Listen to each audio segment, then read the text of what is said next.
dia pessoal, aí do meus inscritos aí do canal do YouTube.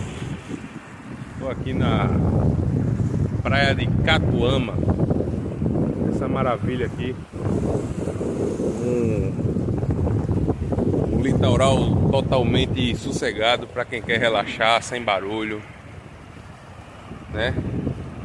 Sem zoada, só o som do mar mesmo.